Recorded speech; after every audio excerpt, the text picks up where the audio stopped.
तो हमारा exam pattern क्या होने वाला है इंटरमीडिएट एग्जाम के अंदर। इंटरमीडिएट के जो एग्जाम होंगे आपके न्यू कोर्स में, उसमें आपका एग्जाम पैटर्न किस तरीके से होगा। तो एग्जाम पैटर्न को आपको दो पार्ट में क्लासिफाई कर दिया गया है। पहला है आपका 30%, दूसरा है आपका 70%। 70% में आपसे पूछे जाएंगे डिस्क्रिप्टिव क्वेश्चंस और 30% में आपसे पूछे जाएंगे सिनेरियो या फिर case based, case study based आपसे सवाल पूछे जाएंगे, जो कि एमसीक्यू फॉर्मेट में होगा। मतलब कि जो आपके पास 6 पेपर है इंटरमीडिएट के अंदर, इन 6 के 6 पेपर में इसके एग्जाम जो आएंगे वो आपके दो कैटेगरी में कैटेगराइज होकर आएगा। 30% क्वेश्चंस जो होंगे, 30% वेटेज के जो क्वेश्चंस होंगे वो होंगे आपके एमसीक्यू मैनर में, जिसमें आपको केस स्टडी बेस्ड क्वेश्चंस पूछे जाएंगे, आपके सिनेरियो बेस्ड क्वेश्चन पूछे जाएंगे, सिचुएशन बेस्ड आपसे सवाल पूछे जाएंगे। और जो 70% है वो आपका होगा पूरा का पूरा डिस्क्रिप्टिव, जहां पे आपको डिटेल में अपनी आंसर को सबमिट करना रहेगा। नाउ अब जैसे कि हमने फाउंडेशन में देखा कि जहां पे एमसीक्यू था पेपर 3 और पेपर 4 में, तो वहां पे हमने देखा नेगेटिव मार्किंग का कॉन्सेप्ट था। क्या वो यहां पे भी है? तो नहीं जी, ऐसा बिल्कुल भी नहीं है। आप इंटरमीडिएट पे आ गए हैं, अब आपसे उम्मीद की जा रही है कि आप सही सुलझे हुए जवाब देंगे, आप तुक्केबाजी वगैरह नहीं करेंगे, इसलिए यहां पे नेगेटिव मार्किंग का कोई अप्रोच नहीं रखा गया है। जो भी आपके एमसीक्यू बेस्ड क्वेश्चंस होंगे उसमें कोई भी प्रकार की नेगेटिव मार्किंग नहीं की जाएगी। आपने जो सही किया वो सही करोगे, सही नंबर मिलेंगे, और जो गलत किया उसके नंबर आपके नहीं कटेंगे। Now what is the passing criteria in intermediate examination? ये बहुत इंपॉर्टेंट है, ये पहले जैसा ही है बट इसमें बड़ी कंफ्यूजन रहती है बच्चों को, तो इसको हम थोड़ा डिटेल में समझ लेते हैं कि पासिंग क्राइटेरिया क्या है, किस तरीके से आप एग्जाम में पास हो सकते हैं, कितने कितने यहाँ पे ऑप्शंस आपको दिए गए हैं। ठीक है, तो पहला ऑप्शन क्या कह रहा है कि अगर आप एक ग्रुप के लिए अटेम्प्ट करते हो, आपने एक ग्रुप दिया, सपोज आप ग्रुप 1 देने बैठे, ठीक है, अब आप ग्रुप 1 का एग्जाम देने गए तो इसके अंदर आपको 3 पेपर देने हैं। अब 3 पेपर में आपसे क्या कंडीशन कही जा रही है कि भैया हर एक पेपर में 40% मार्क्स ले आना और तीनों का मिला के आपका 50% मार्क्स होना चाहिए। मतलब कि 100 नंबर का पेपर है, हर एक पेपर में आपको मिनिमम टू मिनिमम 40 मार्क्स लेके आने हैं, और 3 पेपर हैं तो कुल हुआ 300 नंबर और 50% हुआ उसका 150 नंबर। मतलब तीनों सब्जेक्ट का मिला के जो टोटल होगा 1 2 3, इन तीनों का जो टोटल होगा वो 150 या फिर इससे ऊपर होना चाहिए। 50% मार्क्स मिनिमम वहां पे होना चाहिए। बट हर सब्जेक्ट की बात करें तो 40 में काम चल जाएगा। मतलब किसी में 40 है, किसी में 60 है तो चल जाएगा, किसी में 45 है, किसी में 55 है तो आपका चल जाएगा। किसी भी तरीके से 150 आपके पूरे हो जाने चाहिए। ये पहला क्राइटेरिया है। दूसरे क्राइटेरिया में कहा जा रहा है कि जब आप दोनों ग्रुप देते हो, तो दोनों ग्रुप जब आप देते हो तो इस केस में आपके पास कितने पेपर हो गए? इस केस में आपके पास 6 पेपर हो गए। अब दोनों ग्रुप अगर एक साथ देते हो, दोनों एग्जाम में आप एक साथ बैठते हो, तो इस केस में आपके पास 6 पेपर है। अब 6 पेपर में क्या क्राइटेरिया बताया गया? तो सेम अगेन कि एक पेपर में कितना लेके आना है? 40% मार्क्स। मतलब 6 के 6 पेपर में आपके 40% मार्क्स, तो मतलब मिनिमम 40 नंबर तो आपके आने ही चाहिए। और जब एग्रीगेट देखने जाएंगे तो 6 पेपर हैं तो यार 600 नंबर हो गया, 50% कितना आएगा? 300 नंबर। तो मिनिमम 300 मार्क्स होने चाहिए इन 6 पेपर का मिला के।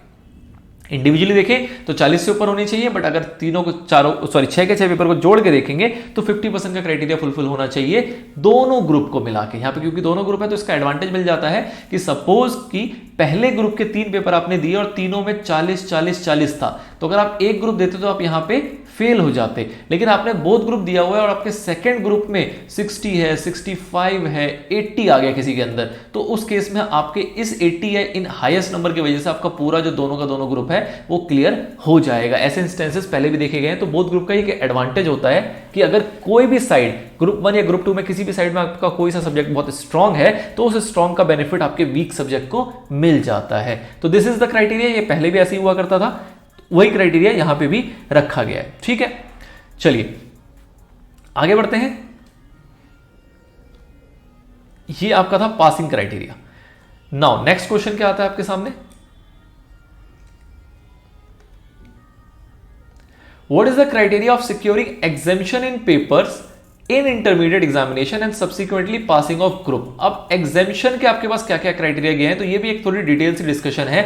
exemption का क्या फंडा होता है? तो फंडा बेसिकली ये है कि अगर आपने सपोज कीजिए ग्रुप 1 दिया है, तो ग्रुप 1 में आपके पास 3 पेपर थे, ठीक है। अब 3 पेपर जब आप देने बैठे तो 3 पेपर में आप 2 पेपर में फेल हो गए। एक में आपके 20 नंबर आया, लेट से एक में आपके 25 नंबर आए, लेकिन एक में आपका 62 आ गया।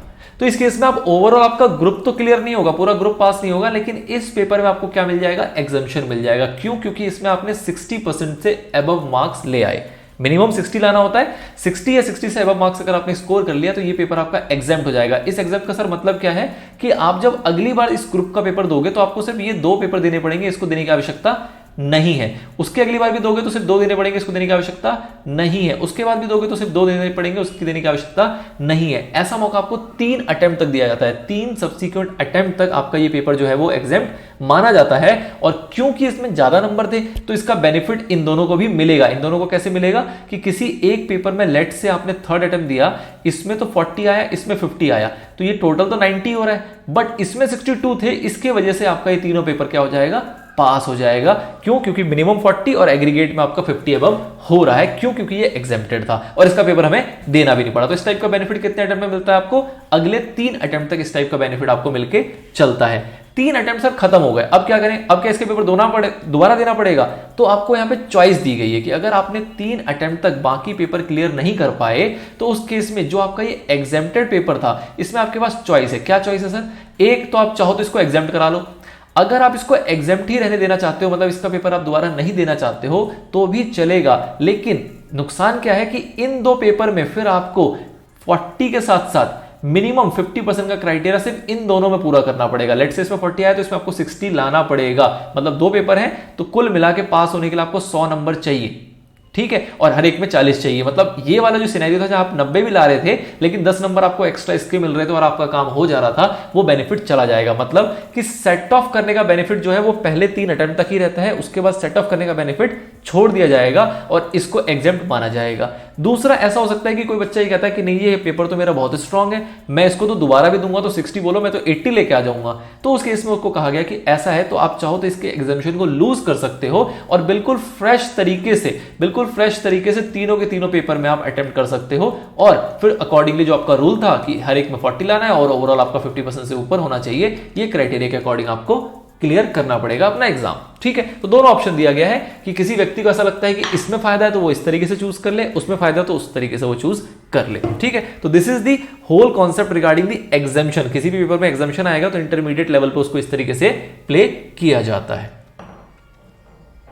लास्ट जो आपका सवाल है इंटरमीडिएट लेवल को लेके वो ये है कि सर इसकी वैलिडिटी कितने पीरियड तक रहेगी और क्या यहां पे रीवैलिडेशन का कोई कॉन्सेप्ट है क्या? जैसे कि हमने फाउंडेशन में देखा कि आपकी वैलिडिटी जो है वो 4 साल तक है और रीवैलिडेशन का कोई कॉन्सेप्ट नहीं है। इंटरमीडिएट में ऐसा नहीं है। इंटरमीडिएट में आपकी जो वैलिडिटी है वो 5 साल तक है। 5 साल का मतलब कि आप 10 अटेम्प्ट दे सकते हो, 10 अटेम्प्ट तक आपका जो रजिस्ट्रेशन है वो वैलिड रहेगा।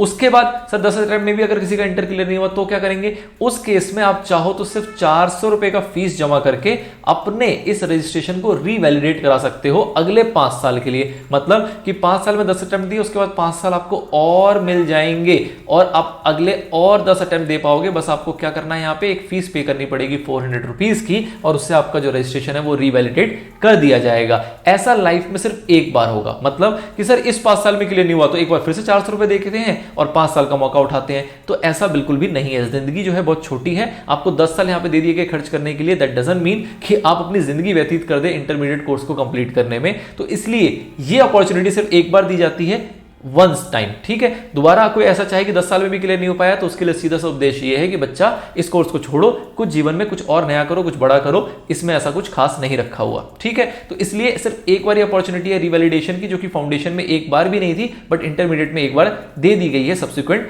5 ईयर्स के लिए। तो this is all about the intermediate related FAQs, जिसमें आपको सीए न्यू कोर्स का जितना भी इंटरमीडिएट लेवल का ज्ञान था वो यहां पे मौजूद करा दिया गया है।